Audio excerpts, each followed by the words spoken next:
Le foot.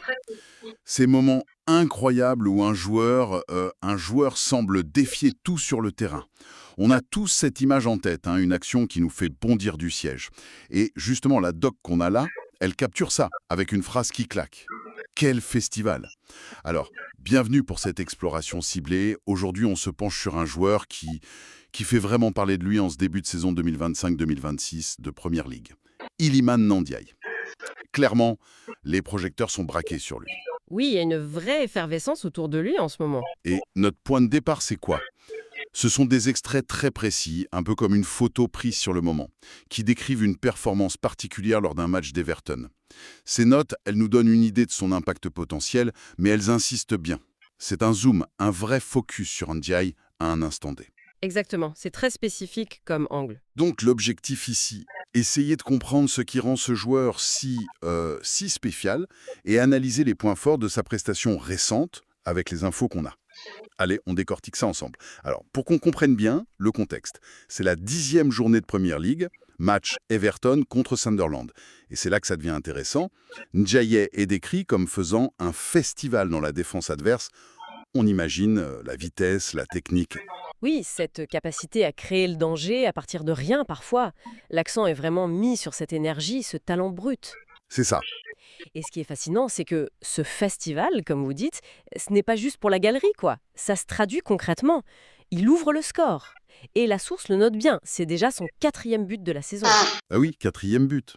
Après 10 journées seulement, ça commence à être un ratio assez sérieux, non? 4 buts en 10 matchs. Oui, effectivement, ça pose le joueur. C'est plus juste un coup d'éclat, là. Qu'est-ce que ça nous dit au-delà du chiffre? Sur sa forme, son intégration, peut-être? Ça dit plusieurs choses, je pense.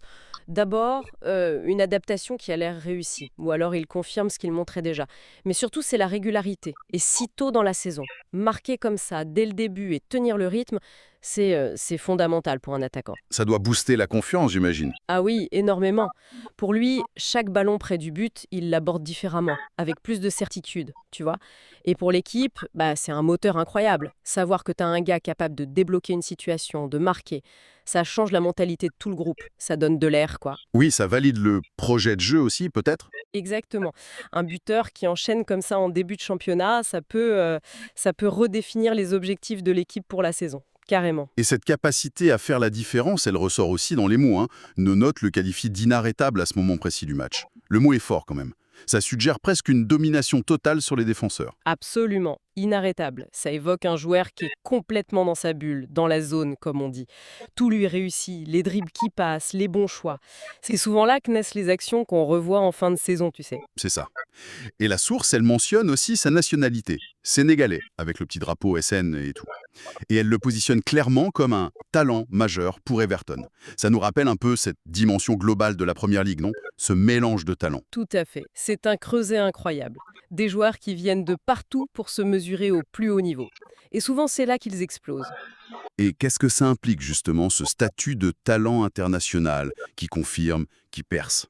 Ça implique une certaine pression, c'est sûr, mais c'est aussi une énorme validation. La Première Ligue, médiatiquement, c'est mondial. Donc, quand un joueur étranger y arrive et performe, surtout avec un style un peu spectaculaire, comme le suggère Festival, sa cote grimpe en flèche partout. Il devient un peu un ambassadeur? Oui, voilà, un ambassadeur pour son pays, une fierté nationale. Et pour le club, c'est la preuve d'un bon recrutement, de leur capacité à dénicher et polir ses pépites. Ndiaye, il semble vraiment s'inscrire là-dedans. Il apporte sa technique, mais aussi son parcours, son histoire. Ça enrichit le spectacle global. Donc, on a un tableau assez idéal là. Joueur en pleine forme, décisif, spectaculaire. Il porte un peu les espoirs d'Everton sur ses épaules en ce début de saison. Oui, ça semble plus que trop beau. Et si on regarde un peu plus loin, sur toute la saison, l'impact qu'il pourrait avoir? L'impact potentiel, il est énorme. Pour Everton, avoir un Ndiaye dans cette forme, c'est l'assurance d'avoir du danger devant tout le temps. C'est le genre de joueur qui peut faire basculer un match serré, tu vois, qui permet de viser plus haut. Les ambitions d'une équipe, elles sont souvent liées à un ou deux joueurs comme ça, capables de sortir du lot. Et au-delà d'Everton même, pour le championnat? Un joueur qui démarre aussi fort, il devient vite une des attractions principales. On parle de lui, on décortique ses matchs, il devient une histoire à lui tout seul, quoi. Le récit d'une saison de Première Ligue, ça se construit souvent autour de ces joueurs qui crèvent l'écran.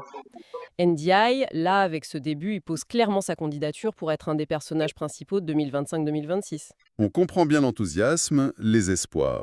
Mais, car il y a souvent un mais dans le sport.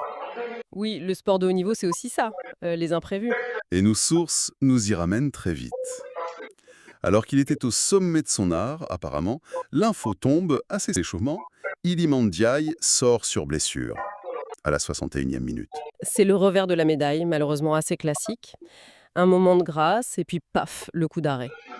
61e minute, ça veut dire qu'il a eu le temps de marquer, de briller, mais il ne finit pas le match. Et ce qui est frappant, c'est le moment où l'info est capturée. La source dit bien qu'elle a été écrite pendant le match ou juste après sa sortie. Le score était de 1-1 à ce moment-là. Donc on n'a ni le résultat final, ni de nouvelles sur la blessure. C'est vraiment un cliché. L'apogée est tout de suite l'incertitude. Ah oui, c'est ça qui est intéressant. Comment on analyse ça? Bah justement, cet arrêt soudain. Qu'est-ce que ça implique d'après les notes? Ça soulève plusieurs questions importantes, et c'est là qu'on sort du simple résumé en fait. D'abord, l'impact immédiat sur le match. Tu perds ton joueur le plus chaud, celui qui vient de marquer, qui semblait inarrêtable.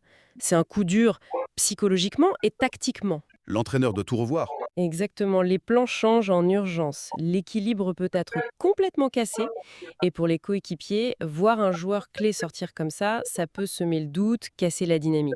Sans parler de la frustration pour le joueur lui-même. Ah ben évidemment. Au-delà de la douleur physique qu'il peut ressentir, il y a l'impact mental. Quitter le terrain quand tu te sens si bien. Et l'inquiétude tout de suite. C'est grave. Qu'est-ce que ça veut dire pour ma saison qui commençait si fort? C'est un rappel hyper brutal de la fragilité d'une carrière. C'est vrai. Tout peut basculer sur un mauvais appui, un contact, tous les espoirs, l'attention positive. Hop, tout est mis entre parenthèses. C'est l'incertitude qui prend le dessus. Et nos sources, en capturant ce moment précis, l'éclat, puis l'ombre, elles illustrent parfaitement cette dualité. Cette idée d'instantané est vraiment centrale ici. On n'a pas le recul, juste le fait brut. Super performance, puis blessure. Ça change tout.